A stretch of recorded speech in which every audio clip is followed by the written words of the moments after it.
Fuck me up real good, Marvel. Open your mouth, prepare your tongue, because you're about to get a taste. I cannot believe we've gone 12 episodes without me being able to talk about Final Fantasy. Well, I know the doll is bad, so I gotta think the Dusty Balloon is less bad. I mean, if all life everywhere ends, what have I lost? Facial hair as a theme is not something I ever would have chosen. So yeah, that's the one that Rock is just sweaty the whole time. He's got that good pointy Jafar beard. I've got 3 pages of AMA citations. This is the Debate This podcast.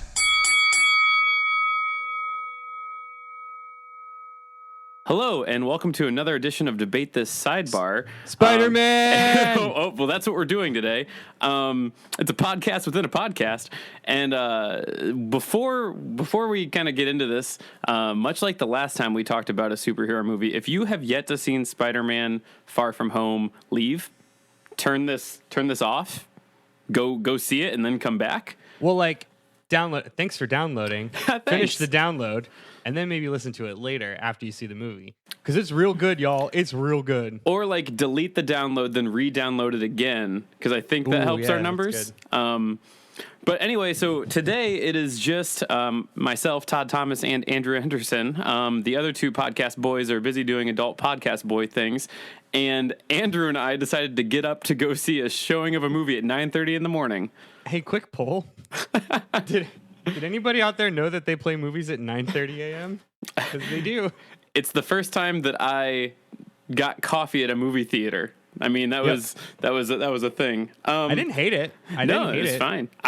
There were only 30 people maybe in the theater. Yeah. It was great. Yeah. So what we're going to do today is we're going to do a little bit of recap about Far From Home, talk about some of the spoilers, some of the reveals. This is not necessarily a review of the movie, though I'm sure we'll tell you how much we loved it because it was very good. But we are just basically going to go over some of the things that we saw that we thought were worth talking about. So, my friend Andrew. Yes, Todd. Tell me, what were some of your thoughts? What was your overall thoughts on Far From Home? I don't usually come from these and just start gushing. I think the last time I really I came home from one of these superhero movies and was like, oh my God, it was this happened and this happened, was probably Logan. Yeah, that was pretty good. Just because it was so different. This was so good. I mean, I can say with an absolute certainty, this is my favorite MCU movie. Yeah, we kind of talked about it since we just saw each other when I dropped you off at your apartment. Yeah, this was in a lot of the solo superhero films, I think, especially the second one, has historically been the weakest. And I would say that is not the case with this. This is being the second, solo outing for Spider-Man is very, very enjoyable. I think they managed to do a really good job taking a movie that is technically connected to a whole universe and making it feel, and coming off of a huge universal situation, the snap, the re-snap, the third snap, the fact that so much shit has happened, the blip as they called it, and it's the blip. So much shit happened, and this is still able to get you caught up, tie some things in, and then still exist by itself. It has this uncanny ability of putting equal weight to the universe, constantly reshuffling itself, and Peter Parker kissing a girl on the mouth. Yeah, in a situation like the universe is clearly at risk all the time with Marvel, but you're still really worried about if he's going to be able to kiss MJ. I thought that was very, very good. I also thought it was really cool how they showed literally the snap and then how it was undone. The crudely put together opening montage of high school AV set with Comic Sans and Whitney Houston's "I'll Always Love You." The boom was constantly in the video, which was great because it kept dropping in, and I think they just did a really, really good job making you laugh at something that was so big and important, and then kind of getting you caught up and moving on. Here is this other antagonist. We all get it. I mean, no one. No, you go ahead. You're good. Yeah, totally. No one seeing this movie has not either seen Endgame or doesn't at least know what happened. Yeah, I think the fact that they showed, nerdy kid who ends up being this new antagonist, Beefcake, like by saying like, oh, it's been 5 years and he became swole. He's a big boy. Yeah. He's healthy. Yeah. He ain't missing meals.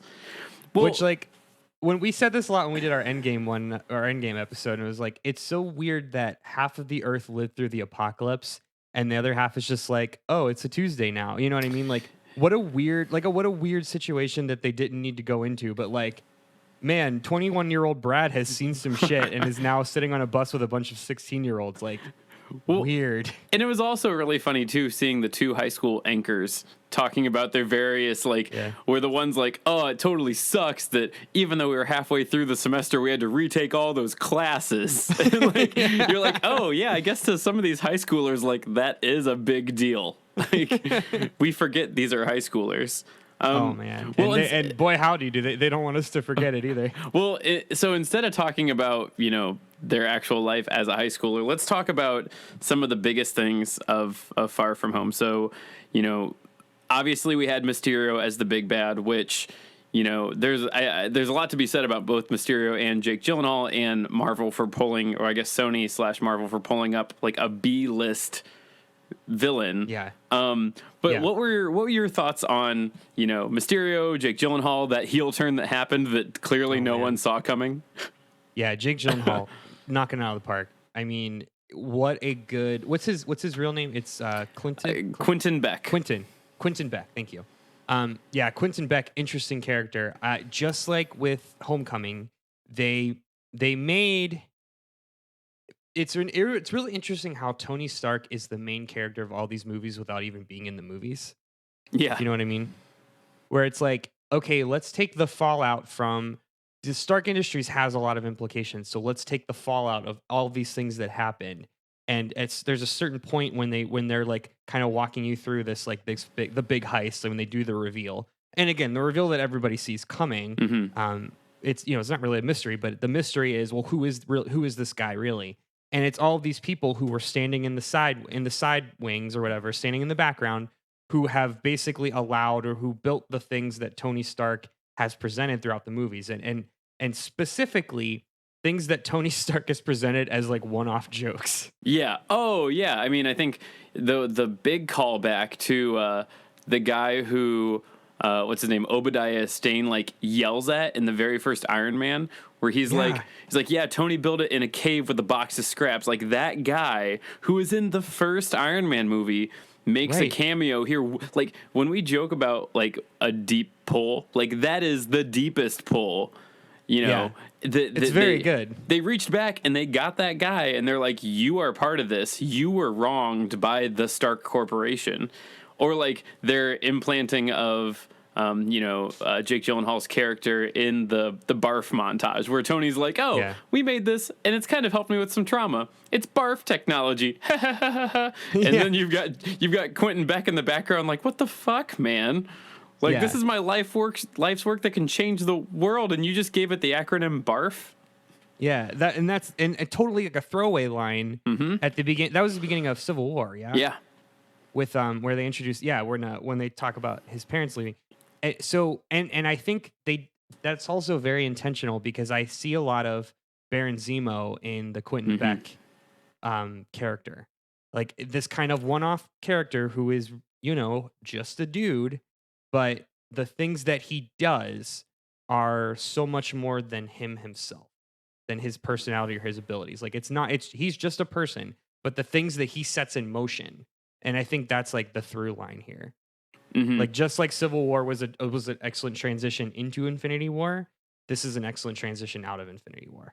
Yes, obviously, I think we knew there were going to be Iron Man references, and even though they were very obviously part of this through line of the movie, I didn't ever feel like it was too much. Like I was really worried that it was just going to be like, hey guys, Iron Man's dead, Iron Man, and there were quite a few Iron Man references looking back on it. Like they were everywhere, but I never felt like that took away from the focus. Like even though Tony Stark was the linchpin of what like kind of set this in motion, we still had Peter Parker as the focus of, I need to take care of this.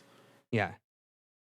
And just like, well, okay, so let's go back. So going back to Quentin Beck as a character, I I think two places or two specific spots really stood out for me. It was the first bit when they're at so what happens is through what seems like random happenstance, you get this crazy water monster, and Quentin Beck appears, and he's like shooting green lasers at it, and it's all very sci-fi, and everyone just accepts it because it's like, well, crazy shit. We were invaded by aliens 5 years ago. Like crazy shit happens all the time. Like whatever. This guy's lasers. That's cool. Mm-hmm. And then Spider-Man's fighting him, and Spider-Man doesn't really do anything. Mm-mm. He's just kind of like he kind of helps a tower not collapse as quickly. Yeah. Yeah. Right? Yeah. And then immediately after that, he's you get a lot of this, like he's just like playing like stereotypical dad. It's like, you did good, kid. Like you're a really good kid. It's like you're really strong. Blah blah blah. He's just like constantly like charming and buttering him up. Mm-hmm. And the while you're like, oh yeah, like Jake Gyllenhaal's character, he sounds very heroic, but Spider-Man didn't deserve any of that praise because he didn't really do anything. He didn't earn any of that trust. And as they continue, he's like, yeah, I really trust you. He's like trying to be his best friend. And it's like, it's pretty clear. Like it's I think it was supposed to be clear to the audience that he was trying to fuck with them. Oh, so like, yeah. We know who Mysterio is. They don't. The characters don't. Yeah. I mean, I think, I'm sure there is someone who went into this movie not understanding this and like clutched their pearls as the reveal happened. But the I would say 95 or more % of people that went to watch this knew it was coming. It was just how was it going to happen? And I think that was so often in comic book movies, they follow bits of the source material very obviously if they're bringing in old enemies, whatever. And for a story starring Mysterio, you assume there's going to be a misdirect. You just know it. Like, you know that's like his whole thing is he's a special effects artist. Like, that's what's going to be. And so it wasn't the if, it was the when and how. And so when it happened, and then he did like the bad guy montage of here was how the plan all came together, thanks, Teresa from accounting, like Janice, you got it. Like, how good was that? Yeah. How good was like the Ocean's 11 crew of Stark's backing men. Yeah, and it was just so good to watch that happen. I like I said, and you kind of said it too. I loved everything Jake Gyllenhaal did. I loved that when they did the press tour, he was still saying like he's the good guy. Like, they completely committed to it, and everyone knew, but like everyone's just kind of like, okay, but like you're not, and we know it's gonna happen, but how is it gonna happen? I also really, really enjoyed to keep talking about Jake Gyllenhaal for a second. In the end credits scene when Talos and his wife were like in the car, like leaving a message for Samuel L. Jackson for Nick Fury. Yeah. He's like, so we gave him the glasses like you said we would, and then that was okay for a bit, but basically saying like the shapeshifters got owned by a shapeshifter. Like you know what, we done goofed. We got it fixed, but it was a problem. Like, I just love that kind of like meta joke that built on itself. Like, nah, we also messed up. We messed up pretty bad, Nick Fury. Yeah, very very good. So that was the first bit. It was him really just super like laying on the superhero stuff really thick. To a good degree, like I sound like Captain America right now. Like he sounded like Steve Rogers. And then the second bit was way at the end when he's finally like the holograms are done, and he's like lying there dying, and just the delivery of like the whole mantra behind the like Team Mysterio, was like at this point people will believe anything. And I wish I remembered the exact wording. Maybe you do. Yeah, it was. I mean, I can't remember the exact words, but he definitely said like they'll believe anything they see. Like basically, like if they see it, they'll believe it. Like I can't remember the exact line, but that was his whole premise. It was very nihilistic. Yeah, because like even when his special effects guy is like, "Hey, they're gonna see the drones," he's like, "No, cut the hologram. Like I'll show them what I want them to see." Yeah, that was crazy. And for a second, I'm glad they didn't. For a second, I thought it was going to turn into like he was just going to lean into it and make like a big Mysterio. Like he's like, oh, if I can't be the hero, I'll be the villain. But it was so much better than that. And I think we should wait to talk about the post-credit scene because that's going to be half the episode. Yeah. So let's move on and kind of springboard off of this. So obviously, we had, and you and I had said this offline as well. The Spider-Man, I guess, 2 solo outings so far have given us 2 of the best Marvel villains that I think they've executed on. Being Vulture and Mysterio, 2 truly B-list enemies that you can't really take them out of that category, because Vulture's thing was, I've got sharp claws and I'm an old man and I will drop you. And then Mysterio is, I master illusions because I'm a special effects guy. And they took these 2 characters that have just been such throwaway and have now given us 2 vibrant, grounded, good villains, which, I mean, I want to say that we haven't seen the last of Mysterio. So I guess if we're talking about what comes next after this, I mean, do we have an idea of what bad guy or bad guys, bad people we see in Spider-Man 3? Are we building up to a Sinister Six? What are your thoughts? Yeah, I have a theory, and I think we disagree on this. I personally think that, so if I'm reading the cards, I think the MCU, for as far as Spider-Man is concerned, seems like they're trying to stick with the old and basically remix the classic Spider-Man. Everything that we've seen to this point is very much the Tobey Maguire era of Spider-Man. Well, 1 and 2, the golden era, the Sinister Six, excuse me, the old classic villains, basically everything pre-Venom. Mm-hmm.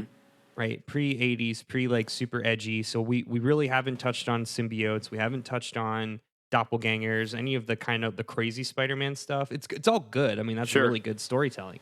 It's just very different than where we are right now. And I feel like if I'm reading the cards, MCU can do a really good job of remixing and modernizing the classic stories. And we've seen with Vulture, I would love to see a Rhino. I think Rhino and Scorpion are actually pretty interesting villains. Again, they're B-listers, but they could, if they gave Scorpion the Vulture treatment, I mean, that would be really cool. Kingpin's another example.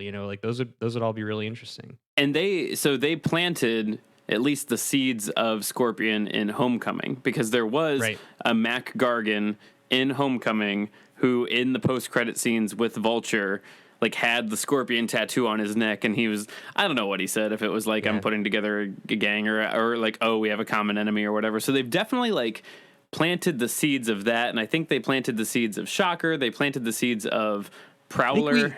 We had Shocker in Homecoming, right? Yeah, some form of it. The bottom line is that I think it's we're fooling ourselves if there's not a conversation of the Sinister Six.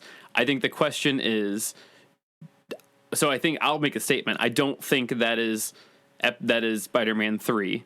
I don't think maybe not. I don't think they'll get there. I think if anything, that would be a Spider-Man 4 situation, building up from there. And I think the other thing that you and I have talked about before is, does Norman Osborn come into this play? Because there was a whole big plot rumor that Osborn had bought the Avengers Tower, and there was going to be some big post-credit scene with Osborn. There's also a lot of discussion that apparently in a test script for for Silver Sable, I think was what it was. There was originally talk of using Osborn, and Kevin Feige talked them out of it because they had different plans for him. So the question is, and here's what I would pose to you. If there's a Sinister Six, do we have a Mayor of New York Osborn behind it? I love Mayor of New York Osborn. Yeah. I really do. I mean, really, I just want the movie version of the PS4 game at this point. Well, and so again, if we keep taking cues from what we just watched, a lot of Mysterio's thing was oh, there's a power vacuum. There is not the Avengers right now, as you know it. Tony Stark is very obviously gone. And now, if we, and we can talk more about the post-credit scenes when we get there, there was a reveal of Spider-Man's identity. So now we've got, people know who Spider-Man is, more or less, and there are no heroes around organized. So Yeah. would this Especially not be in New York. Yeah, Especially in New York. would this not be the time that some bigger, more powerful thing steps in to try and like wrangle and take control? And maybe it is billionaire Lex Luthor-esque, Yes. not Osborn. That is so much more compelling. Like coming in as a Harvey Dent is so much more compelling to me than just haha Green Goblin. Yeah. Well, and here's another pitch, since the beginning of this question was what comes next / Sinister Six, whatever. Here's a pitch that I would take for a third Spider-Man. Now that the world knows Spider-Man is Peter Parker is Spider-Man, is this where we see people go after his family? Is this like a Kraven the Hunter situation? Like, which, I mean, there's been rumors that Kraven was going to be in Black Panther coming up, but like, is this where it gets personal for him? Yeah. That's interesting. I would also throw. There's a big thing I want to get to with the other big reveal in the after credit scene, but there's one other thing I want to throw out there too that I thought about on the drive home. So we obviously had at the post credit scene, we had the Skrulls showing that they were taking care of business while Fury and Mariah Hill were on vacation. Oh, man. The Skrulls being Nick Fury's proxy is really funny. Which I was reading some stuff online after we watched it, and people had said like there were cues in the things that the Nick Fury character had said. Like apparently he said something to the Spider-Man like your planet. He had made that reference. Or if you think about when he said Captain Marvel, he's like, don't invoke her name. Like you don't deserve to do that. Yeah. I would be willing. There's a lot of things I would be willing. I'd want to watch for. I want to watch for more Iron Man Easter eggs. Because I'd be willing to bet there are way more, like, not just the giant like wall murals of Iron Man, but I bet there are a bunch of little like visual Iron Man Easter eggs. Well, like and when I'd be willing to watch Spider-Man again for that. When Spider-Man put his hand through like the visual effects thing on the airplane, and Happy's like, good. "Yeah, man, I got it. I'll take care of the music." And then for Spider-Man really to be cute. like, "Oh, I love Led Zeppelin," and you're like, "No, that's AC/DC," but all right. That was so sweet and endearing. Well, what I was gonna say was, if we're talking about how, and like I don't know how it gets resolved that we have a reveal of Spider-Man's identity, but I'm willing to bet money, not a lot of money because Marvel's good at Mr. X, but I'm willing to bet money that we get a scene where if the Skrulls are going to maintain their role in the universe, that we get a Skrull Peter Parker standing next to Spider-Man. Like that's how they solve this, to be like, hey, I can't be Spider-Man. I'm over here. I got like. Yeah, that would be pretty interesting. I'd like the Skrulls being more involved. Well, you said something, so I'm not super familiar with Secret Wars or Secret. Is it Secret Invasion or Secret War? So those are both things. Secret Invasion is the one that. Okay. Well, and so we had talked about this offline that there's a line in the movie where Talos says something about, "Oh, we knew there were Kree sleeper agents." And so the whole thing of Secret Invasion is that the Skrulls managed to infiltrate. I don't know if it's just mostly United States, but it's Earth via superheroes, mostly the heroes of the Illuminati. And it becomes a whole big thing. It was a whole run in Marvel of, who do you trust? Because anyone could be a Skrull. And so we've kind of already dealt with the Skrulls, but maybe there are still Skrulls that are bad. Maybe the Kree have found a way to mask themselves. We had with Jan Rog's character in Captain Marvel, he was like a pink-skinned Kree, so maybe Kree kind of look human. Like I think that there were seeds that were planted that could still lead to a Secret Invasion storyline. And I don't think that the line of we knew there were Kree sleeper agents, I don't think that was just a pure throwaway. Yeah, well, and I don't want to go too much in Kree and Sure. because we covered it a lot when we did Captain Marvel, but we have only seen what is really one faction of both races at this point. Yeah. And we to be fair, we saw them 25 years ago in the or even more so than, I mean, that was the Skrull. That was a small set of Skrull refugees in like 1993. So we have, I mean, who knows what's going on with them right now? They could be they could be in the middle of a civil war themselves. So like it's not just to say like every Skrull is now a good guy and every Kree is now a bad guy. So here's the question that I think we came here to answer. Yep. In the post-credit scene, was it, or is it, is it the best, or is it the absolute best thing that J.K. Simmons is back as J. Jonah Jameson? Fuck me up real good, Marvel. He is Marvel's God. Alex Jones, and I'm here for it. I love it. I stood up and cheered like a guttural yes. I think the only time I reacted like that loudly, other than that moment, was when Happy threw the shield and then goes, "How does Cap do this?" Like he just totally like wanged that shield like 10 feet all floppy. I would like to nominate secret MVP of the movie, Jon Favreau. Mm-hmm. Yeah, I have not really connected with the Happy character until this movie. Yeah, I think that he just kind of plays this little like in and out role, and I think I really did enjoy him in Iron Man 2, but that's only for the fight scene that him and Black Widow had down the hallway when they show up and he's like, "Hey, I'll take care of this, stay in the car," or whatever thing he says, and he spends 5 minutes boxing down one dude while Black Widow like trips and hangs up and like, you know, incapacitates half a dozen. Yeah. But yeah, like Jon Favreau, you know, he threw a shield like an asshole. But yeah, the J.K. Simmons reveal, which I had heard rumor of, and admittedly 2 or 3 days ago I saw a photo of him just on set, which I mean is obviously kind of a giveaway. But how excited, you know, are we as a fan base to see a callback from the original trilogy, you know, Spider-Man, make its way to this one? Yeah, it's really good, and that never happens. No. Especially with these Spider-Man movies. I mean, they always exist in a vacuum, and then they just go away forever. Well, and if you think about it, the only other similar through line like that we have at all is from the original. I don't know if it was the original. From one of the first 2 Hulk movies, we did get what's his name? General Ross back. I mean, we had General Ross in one of the first one, or I think it was the Edward Norton one. We had General Ross in that one. Because the Ed Norton one technically is it's still canon. MCU. Yeah. Yeah. It's people just that Ed Norton isn't. People like to kind of write it off. Yeah. But, you know, I think that's about the closest thing that we got to this. But this was the first time we had someone come from a, like, quote, different story playing the same character, which... I mean, who else plays J. Jonah Jameson? It's so good. It's perfect. It's chef's kiss.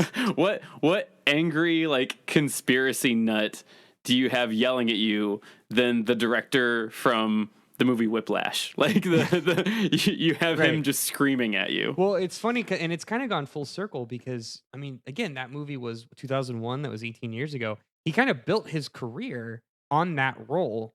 He crafted that role. He has crafted the character of J. Jonah Jameson as much as any comic book writer has. Yeah. I mean, I would say he did in the limited run that he did to J. Jonah Jameson, honestly, the same thing that like Robert Downey Jr. has done to Iron Man. And Iron Man had a dozen movies to do it. Right. You know, J. Jonah Jameson or J.K. Simmons had 3. But if you read, you know, if you read a comic strip of J. Jonah Jameson yelling, you hear J.K. Simmons' voice in your head. Absolutely do. And here's another example. So if you play any Spider-Man game before 2001, because J. Jonah Jameson, he's been in everything, right? Mm-hmm. He is a mainstay character. We all know who that character is. If you see or listen to, I don't know, I mean, probably in the cartoon too, I would imagine, the cartoon or any of the like N64 games with Spider-Man, that is a completely different character. After J.K. Simmons played that character, everybody does that the same way now. And even if it's not J.K. Simmons, like in the PS4 game, in and other medium, in cartoons since then, right? It's all based on that. And it's the same thing with Tony Stark. I guarantee you, in the Marvel Ultimate Alliance 3, Iron Man, Tony Stark is going to be RDJ Tony Stark. Oh yeah, because that's Tony Stark now. Like that's just who Tony Stark is. I would agree. Yeah, I think that's exactly it. They've kind of crafted, they've taken these actors who have been cornerstones for how people have gotten into this character and now kind of said, well, that character has to reflect that person now. Right. That's just who that person is. It's really neat. It's cool. But it's interesting to see him come back. So I want to, I think people are going to go, and if they've listened to this, they've probably already watched the movie. Hopefully they watch it twice because I think it was that good. Obviously, this is the end of Phase 3. Like, this is the last movie of Phase 3. So my question for you, Andrew, for two Spider-Man questions that I have. One, and I think we'll both answer this, and I don't know if I even have a good answer. One, what comes next for Spider-Man?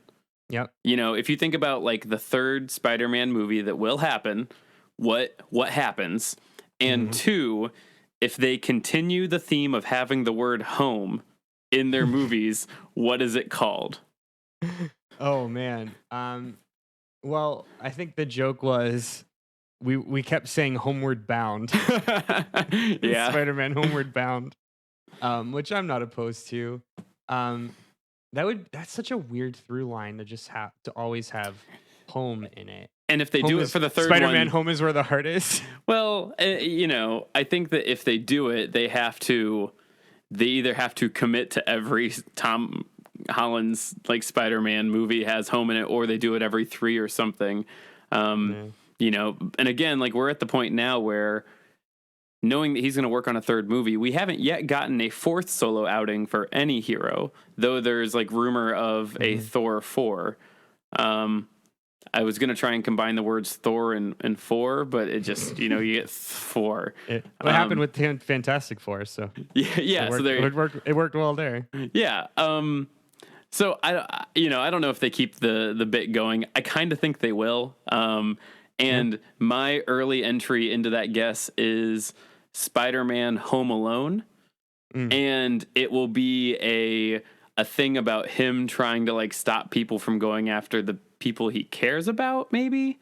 Or he feels like alienated and he is on his own, but that was kind of what happened in this one, so I don't know. Yeah, I think like so this one had a lot of you said this earlier, it has nothing to do with the Raimi movies, obviously, but I think it really does have a lot of the energy and the vibe of Spider-Man 2, which is, you know, the best in that trilogy, and that continues the trend here. It's a real Empire Strikes Back, if you will. Which that's always what's compelling about Spider-Man's character, right? It's like he can't help himself. He's a better person than he wants to be. Yeah. And you know, while this was a very intrinsic Spider-Man focused, I think the next story has to be extrinsic. It's how he. So I think Home Alone actually is interesting because I think you could tie that to what you said earlier, which is Spider-Man is all by himself in New York now. Like there are no other superheroes in New York, in America, presumably in the world, wherever the hell Doctor Strange is, which we'll probably find out in Doctor Strange 2. Yeah. So Because I think the answer was preoccupied. Like when he was running down the roll call, he's like off world, preoccupied, don't invoke her name. Like there are people that are other heroes, but they're off doing shit. Right. I mean, well, who's left at this point? We've got Hawkeye. I mean, if you think about the roll call at the end, I mean, you've still got a Hawkeye deep and Wanda. You've got a deep cast, but I mean, they're all doing stuff. So I mean, you've got a deep cast of supporting characters, though. Hawkeye, right? Hawkeye is gone doing. He's living life on the ranch, building what I assume is going to be like the new Avengers training ground to go train with Old Man Hawkeye. You've got the fact that there's going to be a WandaVision like series on the Disney Plus streaming service, so they're going to be learning how to fix Vision and live in the suburbs, and he's going to wear sweater vests. You've got. I don't want to watch that. I want to see them move in next to some sheltered white couple who is not comfortable with their love. Like that's what I want. I want to see. I want to see them set them straight. Wanda and Vision go to MAGA country. Yeah. You know, we've got the Falcon Winter Soldier Disney Plus series. So like everyone who exists is kind of tied up, other than, you know, Black Panther's doing his thing. He's not hanging out in New York. You've basically got Doctor Strange, and then Paul Rudd is in San Francisco, I think. Yes, I recall. Yeah, I believe he's on the West Coast. Yeah, so like they're kind of over there. So yeah, you're kind of right. I think that Doctor Strange does have a New York sanctuary. It's Bleecker Street, But Yeah, that's the sanctorum. Oh, Jesus. Sanctum Sanctorum. Thank you. Yeah, Yeah. so I would imagine he's out of the picture for whatever Doctor Strange 2 is. So I think Home Alone is actually like a pretty good call. And then, the only other honorable mention would be all of those like Netflix heroes. They're all in Hell's Kitchen, but obviously, like, who knows if they're going to like redo those? Who knows what that's going to end up being? So yeah, I mean, Home Alone could be a real thing, but here'd be the thing. Think about the storyline we just got in Spider-Man: Far From Home. Could we ever have guessed any of this at the end of Spider-Man? No. Homecoming. Like, I couldn't have guessed Mysterio. There was no hint for that. Well, and we didn't have Infinity War, so right. Yeah. I mean, there was. I mean, this is the second Spider-Man movie, but it's really the fourth. Yeah. So I don't know. And aside from guessing Home Alone and that he's figuring things out, the only other thing I could guess would be that if they're trying to make a big push to what the future of Spider-Man is going to be, maybe Home Alone becomes, maybe the whole fact is like, oh, he is super alone. He's realized this again and again now. He needs to find friends. Like, he needs to build his supporting cast, which, that we could talk about. Does that mean that they bring in Miles Morales? Does that talk about the full Spider or multiverse for Spider-Verse? Right. Because even though there wasn't true multiverse talk today, even though that was what like Quentin Beck's thing was, the reality is that like Doctor Strange already talked about an infinite parallel number of universes. Like, that's already been discussed. Like, that is canon if we want it to be canon. Yeah. I'll pitch this to you. So something that I was thinking about earlier to answer the first question, because we kind of glazed over it. It's like, what's next? Obviously, like, we have no idea, right? Because there's going to be 3 or 4 movies even between the next Spider-Man movie. But yeah, I think one of the things that they hinted to, they were kind of playing in the space of, especially toward the second half of the movie, is Spider-Man or Peter Parker and his Scooby-Doo gang of other like plucky teenagers. Yeah. Because you've got MJ, you've got Ned, and then you've got Flash Thompson, #FlashMob. Flash Mob. We talked about this too. I just want to say, like, kudos to Sony and Marvel for not making Flash Thompson a one-dimensional, like, beefcake with fists that bounce Peter off of a locker. Like, they made him Flash Thompson. Yeah, they made him a much more, for like, I hate to say, like, relatable bully, but like, he's the kind of bully that you would see in a high school today. Not that there's, I'm sure not like guys that bounce people off lockers, but like, he is the kind of like preppy bully of, oh, I have all this money, look at me. Also, my family life is super terrible, and so I project all my insecurities out on everyone. That's why I'm bad. He's so likable. Like, he was one of my favorite. Every time he's on screen, I was loving it. It's like that bit that they had in the previews was like, I love Spider-Man. He's my hero. What's up, dickbag? Yeah. Like, he inspires me to be a better person. What's up, dickwad? Like, and you're like, there it is, the duality of Flash. Right. And so I can definitely see, them all growing up and kind of staying connected and going to college and whatever, and having that storyline, but all of them being friends now and just like having that kind of Scooby-Doo, and they can run the B plot and feed a Spider-Man and kind of like a team Oracle almost for Batman, right? It's like feed him information and like that's really interesting. So you've got that. Outside of the external universes, like we could get in like a Black Cat or something else where he has like a sidekick, or not a sidekick, but like a supporting superhero, like something like that, who's like in the Spider-Man. I don't know. That'd be neat too. Well, and again, let's just hedge some bets and say, like, if they are going to break past the third Spider-Man movie and they want to keep printing off money, they're going to do Sinister Six eventually. And I don't think that Sinister Six becomes like an entire MCU thing. But I hate the idea, and I said this before and I'll say it again, as a child even, I hated the idea that Spider-Man takes on the entire Sinister Six all by himself. Like, I think it's just bullshit. I think it's stupid to think that, like, 6 of these, like, truly deadly bad people that almost killed him on their own now share their resources and still beat him. So, I mean, I think there has definitely, like, the way that they're building these villains. No, a Sinister Six, like, they would be too crazy, too powerful. But like a Sinister Six where it's just like a bunch of mob bosses and like kind of stronger guys, people people that are better than henchmen, like, okay, that's fair. Mhm. But Yeah. the way that they're going, that wouldn't work.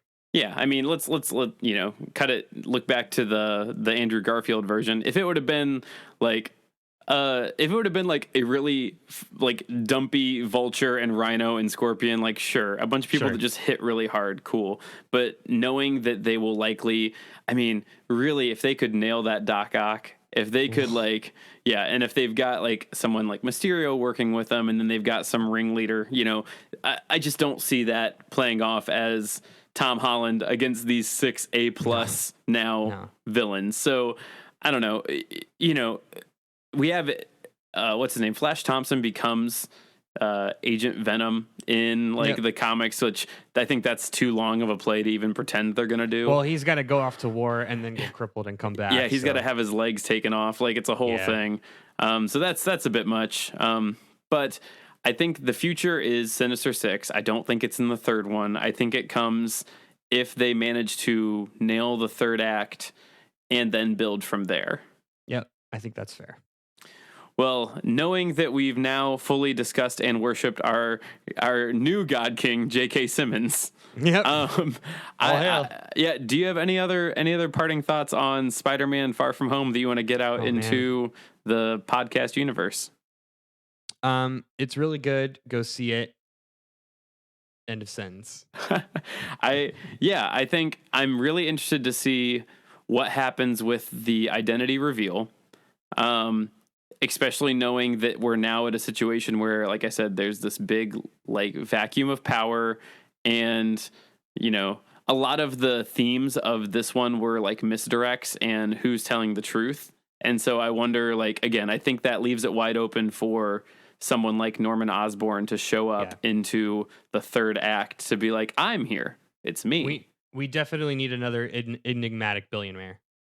And if it can, when the rumor was that it was going to be, what's his name? Matthew McConaughey. When there was a rumor that he was being talked about being Norman Osborn, give me that, blend it up, put it in my veins. I want it. I do have a parting bit. I want to go back to real quick. I want to go back to Happy and Jon Favreau. Yeah. As I didn't really cry that much in Endgame. I thought the I Love You 3000 was sweet and whatever, and was like, okay, that's nice. But I did I thought the whole bit from the minute that Happy came down in that violet field to him seeing Happy and just being so glad to see it. Tom Holland acted that really well. Yep. He was all beat up and he was terrified. He didn't know where he was. He didn't know what to do. And he just he needed a dad. He needed somebody to just tell him. And that was really nice. That was really sweet. And that whole bit of him stitching him up was fun. Yeah. And then you alluded to it earlier, but I thought that was really cool when they showed Peter kind of doing Tony Stark's hand wavy computer thing that doesn't exist in any technology. No. That was very cool. That was very well intentioned. So I think you had said it before we started recording. Jon Favreau is all of our stepdads. He is the stepdad that we don't deserve, but we certainly need. Well, then with that, we'll go ahead and cut this. Thank you all for listening for another sidebar here with Debate This. Follow along with our arguments and our discussions on Twitter, Facebook, and Instagram at DebateThisCast, and check out our website at debatethiscast.com. If you like what you hear, please leave us a review so more people can hear our fantastic, nerdy, Alex Jones-esque J.K. Simmons show. Just kidding. That's never going to happen. Until next time, I'm Todd signing us off, saying thanks for debating with us, and if you think we're wrong, then you can come fight us behind the swing sets, nerds.